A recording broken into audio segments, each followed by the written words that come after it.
इकडे मित्रांनो हे बघ डोंगर आहे आणि पावसाळी भुईमुगाच्या शेंगा जास्त नाही थोड्याच आहे, एवढा काय खास नाही झालेला, पण चवना पावसाळ्याच्या शेंगांची एक नंबर असते. आणि शक्यतो ना फलाटाचाच होता, म्हणजे डोंगराचे कडा उताराला चव एकदम बाहेर राहते. आणि हे पावसाळ्याची शेंगा आहे, खायला लय मजा येते.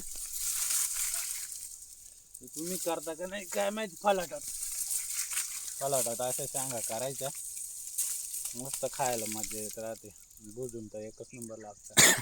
आणि उन्हाळे राहते ना, उन्हाळ्यात त्यांना थोडी चव कमी राहते, पण शेंगा जास्त राहतात त्यांना. पण पावसाळ्यात ना शेंगा थोड्या कमीच येतात, पण चव लय बाहेर राहते या शेंगांना. बघा हा भुईमुग शेंगा खाऊन पहा एकदा, या पावसाळ्यातल्या एकदम बाहेर राहतात. फलाटात असे डोंगराचा येत आहे.